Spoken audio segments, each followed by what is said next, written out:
Bonjour, je m'appelle Erin Vallée et j'ai 18 ans. L'année dernière, j'ai fait une terminale générale au lycée Maurice Genevoix. J'avais les spécialités SVT, physique-chimie avec l'option maths. Donc cette année, je suis en première année de formation de manipulatrice en électroradiologie médicale. On peut aussi dire manip radio.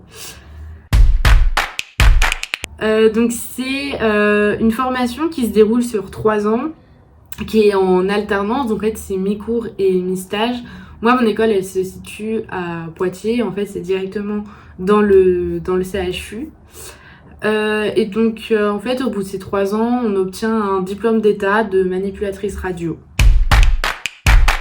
J'ai trouvé cette filière parce que c'est un ancien élève de l'école où je suis actuellement qui était venu au lycée pour présenter donc le métier, parce que c'est pas un métier qu'on connaît tous forcément, et le parcours pour y arriver.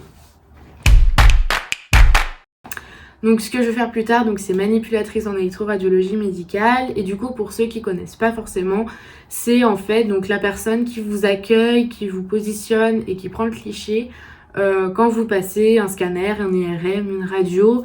Et en fait, ce qu'il faut savoir avec le métier de manip, c'est que on touche à beaucoup de choses. Il y a la radio, comme tout le monde connaît, mais il y a aussi la radio interventionnelle, donc dans les blocs. Après, il y a de la radiothérapie pour soigner les cancers. Et enfin, en fait, ça touche beaucoup de choses que tant qu'on n'est pas forcément concerné, on connaît pas forcément. Ouais, je me sens super bien. J'adore l'école où je suis. C'est une ambiance super familiale parce que du coup, on est des promos que de 25. Et du coup, voilà, j'aime beaucoup. Le conseil que je pourrais donner aux lycéens qui veulent faire comme moi, ça serait de bien réviser la physique parce que c'est quand même assez important dans cette filière. Et si vous avez du temps, pourquoi pas commencer à réviser un peu de la natte, parce que pareil, c'est quand même c'est important quoi. Un conseil pour Parcoursup, ce serait de ne pas se mettre trop la pression. Parce qu'en fait, moi je faisais partie des gens qui se mettaient beaucoup la pression, et donc quand j'ai vu qu'au départ j'avais pas ce que je voulais, c'était assez compliqué, mais du coup au final j'ai réussi à avoir ce que je voulais, donc voilà. Un petit tips de la vie étudiante, ça serait de pas rester trop concentré de pas rester concentré dans ses études, mais de savoir en fait sortir, parler aux gens, etc. De pas rester trop focus, parce que sinon vous allez jamais tenir, et voilà, c'est important selon moi.